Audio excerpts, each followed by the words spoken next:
এখন সকাল 9:30 বাজে, টিফিন নিয়ে চলে এসেছি, রুটি আর আলুর তরকারি করেছি। তোমার দাদা খাচ্ছে, আমি খাচ্ছি, চিন্টু খাবে। তো চলো এখন থেকে তোমার সঙ্গে গুড মর্নিং, বড়দের প্রণাম, ছোটো ভালোবাসেন, নতুন একটা ব্লগ নিয়ে চলে এলাম। তো ভাবলাম অনেকদিন ব্লগ ভিডিও দেওয়া হয়নি, তো আমি দিয়ে দিই। আর বন্ধুরা তোমরা কেমন আছো? আশা করি ভালো আছো, আমি খুব ভালো আছি। তো পাশে একটু টুকটাক আওয়াজ হচ্ছে বলে সাউন্ডটা আবার অফ করে দিয়েছি। তো তোমরা যে যেখানে ভিডিও দেখছো সবার জন্য রইল ভালোবাসা।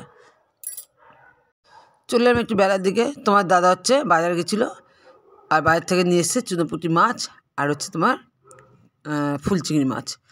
তো তোমার দাদা আর কি ভিডিও গার্ড করে দাঁড়িয়েছিলো, আমি বললাম সরে যাও। তোমার দাদা সেটাই রিপিট করে বলছে তোমাদের যে ভিডিও করছে বলে দেখো আমাকে সরতে বলছে। তো বন্ধুরা যদি আমার এখনও কাশিটা যায়নি বা সর্দিটা এখন পুরোপুরি যায়নি, সেই একটু গলাটা ভারী ভারী লাগছে, কথাটা একটু নাকে দেখা হচ্ছে, তোমরা একটু মানিয়ে নিও। তো চলো এই যে দেখো পুঁটি সরি মানে এই মাছ, এর মধ্যে আরও 2-4 রকম মাছ মেশানো আছে, আর হচ্ছে তোমার ওই ফুল চিংড়ি। তো এটা দিয়ে বড়া করবো, আর ওইটা আর কি ঝাল করার ইচ্ছে ছিল, কিন্তু কতগুলো সবজি আছে সেই সবজি দিয়ে করবো ভাবছি। শীতের সময় তো বেশ ভালো লাগে খেতে। তো চলো বেছে নিই। আর এগুলো একটু বাঁচতে কিন্তু ঝামেলা, খেতে যেমন ভালো, বাঁচতে কিন্তু সেরকম ঝামেলা আছে। তো বন্ধুর কাছে অনুরোধ রইলো তোমরা একটা স্ক্রিপ্ট ভিডিও দেবো না, ফুল আসলে ভালো লাগলে অবশ্যই লাইক শেয়ার কমেন্ট করে দিও, সাবস্ক্রাইব করে দিও। আমাকে তোমাদের বন্ধুর সাহায্য করো, আমার পাশে আমি তোমাদের পাশে থাকবো, দেরি হলেও যাবো। চলো রান্না বসিয়ে দিয়েছি। তো তোমার সকাল দুপুরে ভিডিও দেখিয়ে দিচ্ছি কী রান্না হয়েছে।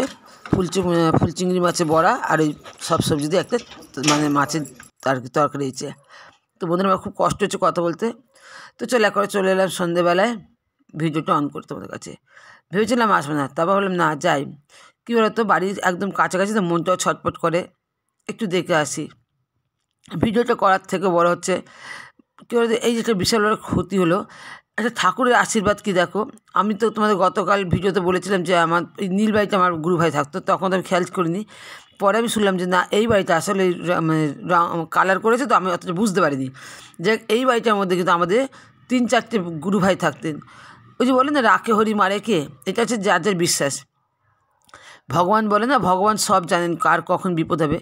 সেই জন্য হয়তো বাড়িটা আগের রিপেয়ারিং করার আগের থেকে অনেক দিন আগের থেকে সব মানুষগুলো এই বাড়ি ছেড়ে চলে গেছে। কিছু কিছু জিনিসও নিয়ে গেছে অনেকে, কিছু জিনিস তবে ছিল যেটা আমি দেখলাম, কিন্তু কী বলতো এই সময় ভুলে গেছি, তা সেটা তোমার সঙ্গে শেয়ার করে দিচ্ছি। দুপুরে আমি একবার এসেছিলাম, তারপর আমি আবার চলে গেছিলাম। তো যাক একবার দেখলাম সন্ধ্যাবেলা একটু দেখে আসি। তো বাড়িটা আগের থেকে আরও তোমরা দেখতে পাচ্ছ আরও হেলে পড়ছে, আর কি শুনছি লোকের মুখে যত বাড়িটা ভাঙবে তত আর কি হেলে হেলে পড়বে। কারণ নিচটা তোমরা দেখছো, দেখো গ্রাউন্ড ফ্লোরটা দেখো, নিচটা একদম দেখো, নিচটা কিচ্ছু নেই, পুরো ফাঁকা।